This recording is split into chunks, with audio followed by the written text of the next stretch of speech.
காஞ்சிபுரம் மாவட்டம் உத்திரமேரூர் அடுத்துள்ள நெல்வாய் கூட்ரோட்டில் உள்ள ஒரு தனியார் திருமண மண்டபத்தில் மதுராந்தகம் வடக்கு ஒன்றிய விடுதலை சிறுத்தைகள் கட்சியின் ஆலோசனைக் கூட்டம் நடைபெற்றது. விடுதலை சிறுத்தைகள் கட்சியின் மதுராந்தகம் வடக்கு ஒன்றிய செயலாளர் வடவாதி முகிலன் தலைமையிலும், ஒன்றிய துணை செயலாளர் மங்களம் வாசுதேவன், செயற்குழு உறுப்பினர் பிரேம்குமார் ஆகியோர் முன்னிலையிலும் இந்த ஆலோசனைக் கூட்டம் நடைபெற்றது. இதில் கட்சிக்கு தீவிர உறுப்பினர் சேர்க்கை மேற்கொள்வது என்பது உட்பட பல்வேறு தீர்மானங்கள் நிறைவேற்றப்பட்டன.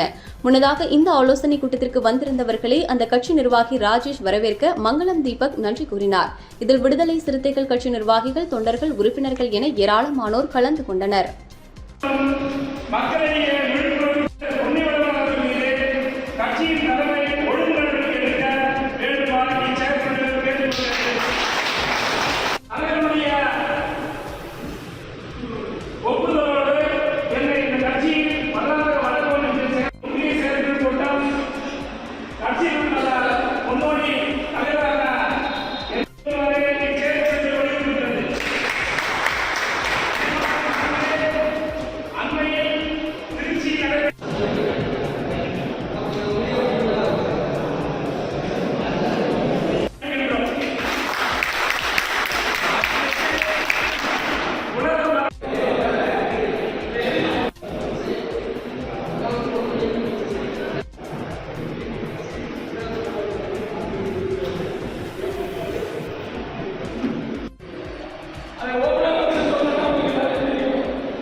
மாநில செயலாளர் அண்ணன் பாலசாமி அவர்களை